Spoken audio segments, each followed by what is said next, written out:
Well, here we are, Thursday morning again. Hope everybody's all right. Can't long go round, do it? Week's coming on. My gosh, July. We're in a day or two, I believe. Yes, in a couple more days is July. Anyhow, it's dry. It's good. But the grass wants a bit of water now. We could do with a few heavy showers in the night, but we can't have everything that we want, can I? So, anyhow, keep smiling. Now, Saturday week, that's on the 8th. Up to me reading it, up to John Fowler, the 70th year, and it's open to anybody up there. Gonna have bouncy castles, slides, craft house, craft stalls, fun house, car boot sale, face painting, balloons, candy floss machine, bar open, balloon, animals, I don't know, craft stalls, everything. Outside games with the scouts, gonna be a great do. So everybody's welcome, and they start 10 o'clock. Um, Saturday week, 10 o'clock until 4. So that'll be good. So everybody's welcome. Now, I got a few birthdays. It was my niece's birthday yesterday, Taya Smitheram. It was her birthday yesterday. Happy birthday yesterday to you, Taya. And then Rabs's birthday, Rabs Roberts, is his birthday tomorrow. We've got a special birthday as well for a lady, old Trelawney girl down old Jean Berryman, but she was called Bailey before she married that man up the roof up there. But she's is her birthday tomorrow. Now another 20 years, and she'll have a letter from the king celebrating her 100th. So you've got to work it out how old she is tomorrow. But happy birthday to you, Jean, and we'll have a lovely day. All right, just take care of yourself. Now I'm going to do an Herbert Lean one here today between ourselves and the Gatepost. Oh, I haven't seen Mrs. Jems next door for brave while. Sick is she? Asked Feather. No, replied Mother. Worse than she was yesterday. I'd a mind to build a garden wall higher, but if I did, she'd get a ladder to look over her. Can't keep she out. Our old man is dead and buried up, so that's the end of he. Yes, says Mother, and 'twill be the end of we too if we to live long enough. Old Sire Trenier had a lucky escape from she. Been courting her for 50 years, 'cause she wouldn't be married in church, and he hated chapel.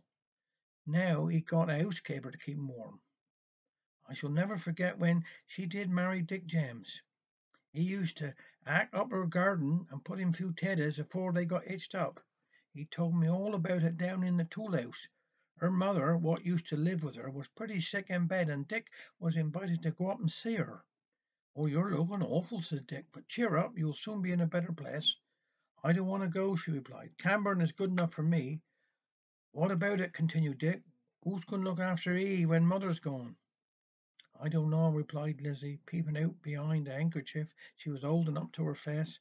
Upon that, Dick said, I caught hold of her, and she said, yes, believe I will. Next day, went down to see the parson to put up the banns. Well, said the parson, I suppose you know what you're doing. Yes, replied Dick, but I won't get married afore she know what she's doing. Nice little house and all. When the great day arrived, Dick was in next door an hour before it was time to go to church. Open her, get ready.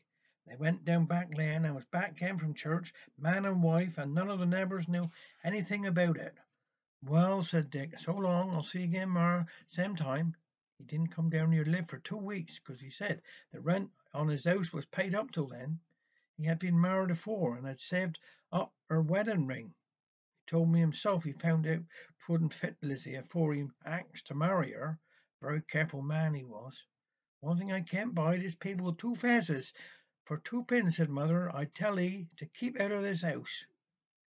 If she got two faces, asked Richard, anyhow don't she put the other one on? Oh, shut up. Somebody's knocking at the front door. I'll answer. 'Tis the milkman, I expect. Mother goes to the door, and there stood Mrs. James. Come in, Mrs. James. I'm glad to see. We was then going out. Oh, don't let me keep you in, replied Mrs. Jem. I only wanted to know if I could tell you me who got the house that was to let up the top of Sandy Lane.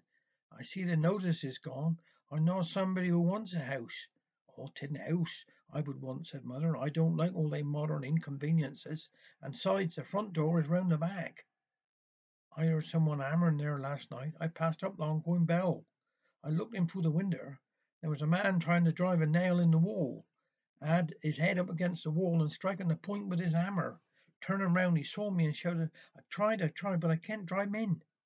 No wonder, says I haven't got no sense. That nail is for the opposite wall. Oh, so it is, said he. and started to drive the nail in.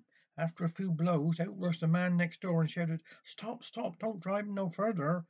It will do exactly for me to hang my hat on." Of course, it's what they'd call a lath and plaster wall. "Well, we're going magic lantern," said Mother, "and I hope you haven't left your fire out. Good night, and mind the step.